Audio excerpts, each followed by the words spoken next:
साहेब ज्ञान का ज्ञान ये अच्छी तरह से सुनिए। साहेब ने जो ज्ञान दिया है उसकी बात को अच्छी तरह से जानिए, समझिए और आपके जीवन में जरूर काम आएंगे। ये पूरी जिंदगी में भी काम आता रहता है। ये ज्ञान आपको जरूर इस लोक में काम आएगा, परलोक में काम भी आएगा। जिनके मन में साहेब विराजे तो और भजन किया न किया। तो आपने सदगुरु कबीर साहब को दिल में बिठा के रखा है। आप घड़ी घड़ी उसका याद करते हैं, उसका घड़ी घड़ी स्मरण करते हैं, भजन करते हैं। तो भजन करना ये जरूरी होता है। तो साहब कबीर भजन करते रहो, उसका कबीर साहब का भजन करता रहना चाहिए। तो सदगुरु कबीर साहिब ही ये सत्पुरुष है। उसका स्मरण कर लिया तो सब कुछ कर लिया, समझ लो। आप सदगुरु का भजन करते रहो, आपका मन खुश होना चाहिए। खुश रहता है कि नहीं?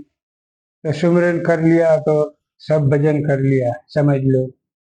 आप सदगुरु का भजन करते हो, आपका मन बस खुश रहता है कि नहीं? खुश होना चाहिए, आनंद रहता होना चाहिए। तो हमारा सब भजन किया हुआ सब आ गए, तो और भजन करने का कोई जरूरत नहीं रहती है। आपने सदगुरु साहेब को आपका सब कुछ मान लिया है, दिल में बिठा लिया है, आपका साहेब बना लिया है, भगवान बना लिया है। तो आपका बंधन सदगुरु कबीर साहब जरूर छुड़ाएंगे। आपने सदगुरु के ज्ञान दीक्षा नहीं ली है, आप सदगुरु चरण नहीं गए हैं, उसका नाम नहीं लिया है, तो आप उसके पास सदगुरु के पास जाके उसकी शरणों में जाए और उसके पास नाम दीक्षा ले। तो लाखनदास साहेब भी कहते हैं कि संपर्क करें इस सदगुरु के ज्ञान के लिए, सदगुरु को बोध उपदेश शब्द के लिए प्राप्त करने के लिए। तो आप जरूर तो कहें हमने जो हमारा गुरु ने दिया है हम दूसरे को देंगे, दूसरा हमारा जो शिष्य बने वो दूसरे को देगा। सबको जीव का कल्याण करना है।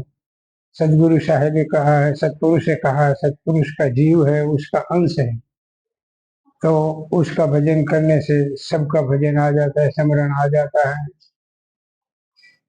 तो आप भूलिएगा मत और सब्सक्राइब करिएगा।